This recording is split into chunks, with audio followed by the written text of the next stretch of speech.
तो बिहार की सियासत में इन दिनों लगातार रोजगार की पिच पर जोरदार बल्लेबाजी और तीखी गेंदबाजी जारी है। सीधा सवाल पूछा है कि आखिर बिहार के युवाओं का गुनाह क्या है?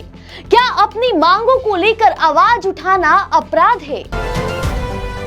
देखिए, एक तरफ कैमरा है, लाइट है, एक्शन है और शानदार बैकग्राउंड म्यूजिक के साथ बनती मुख्यमंत्रियों की चमकती रील्स है और दूसरी तरफ पटना की सड़कें हैं, फटे हुए कपड़े हैं और बहता हुआ खून है।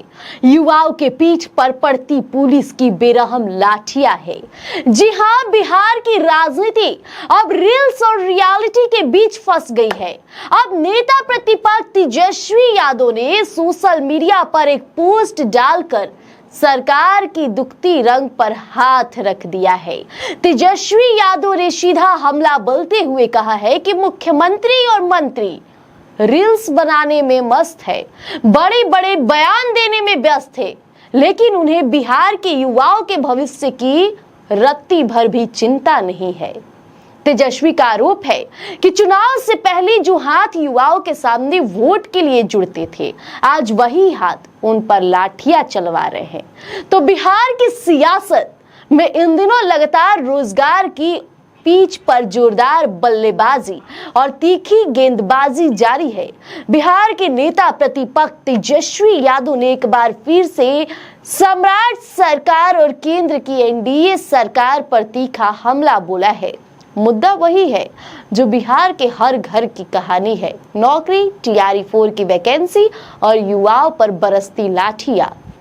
तेजस्वी ने सोशल मीडिया पर एक लंबा चौड़ा पोस्ट किया है और पोस्ट के जरिए सरकार को कटघरे में खड़ा किया है। सीधा सवाल पूछा है कि आखिर बिहार के युवाओं का गुनाह क्या है? क्या अपनी मांगों को लेकर आवाज उठाना अपराध है? तेजस्वी का कहना है कि चुनाव से पहले एनडीए ने 1 करोड़ नौकरी का वादा किया था, लेकिन आज जब युवा टीआरई 4 यानी शिक्षक भर्ती की मांग कर रहे हैं तो पेपर लीक का विरोध कर रहे हैं, तो बदले में उन्हें रोजगार नहीं बल्कि पुलिस की लाठियां मिल रही है। तेजस्वी ने पूछा है, यदि पुलिस का इस्तेमाल करने का इतना ही शौक है तो अपराधियों और भ्रष्टाचार पर कीजिए। इस पोस्ट में तेजस्वी यादव ने अपने 17 महीने के कार्यकाल का रिपोर्ट कार्ड भी पेश किया है। यह तुलनात्मक बात करते हुए उन्होंने लिखा है कि उनके समय में बिना किसी पेपर लीक के टीआरई 1 और टीआरई 2 के तहत 2 लाख से ज्यादा शिक्षकों की नियुक्ति की गई और 1,30,000 पदों पर बहाली प्रक्रिया शुरू की गई। लेकिन अब हालात क्या है?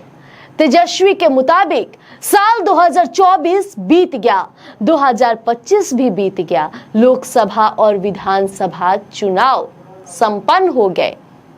बिहार ने 2 मुख्यमंत्री और 4 उप मुख्यमंत्री देख लिए, लेकिन टीआरई 4 की वैकेंसी का अब तक कोई अता पता नहीं है। वो यही नहीं रुके, उन्होंने सरकार की प्राथमिकताओं पर बड़ा हमला बोला है। कहा है, आरोप लगाया है कि एनडीए के शहजादों को बिना चुनाव लड़े ही सीधे मंत्री पद बांट दिए गए, लेकिन जो छात्र सालों से मेहनत कर रहे हैं उनके लिए नोटिफिकेशन तक जारी नहीं हुआ। क्या तमाशा है? आखिर हो क्या रहा है? मुख्यमंत्री और मंत्री आजकल रील्स बनाने और बड़े बड़े बयान देने में व्यस्त है, जबकि जमीन पर युवाओं का भविष्य अंधकार में है। नई सरकार बने 6 महीने हो गए, पर शिक्षक बहाली की फाइल धूल फांक रही है। तेजस्वी का यह हमला उस वक्त आया है जब बिहार में छात्र सड़कों पर है। सवाल जायज है, अगर सरकार बदलती है तो क्या वादे भी बदल जाते हैं? क्या 1 करोड़ नौकरी का वादा सिर्फ चुनावी जुमला था? तेजस्वी ने स्पष्ट कहा कि एनडीए का यह छल कपट बिहार का युवा कभी नहीं बर्दाश्त करेगा, कभी नहीं भूलेगा।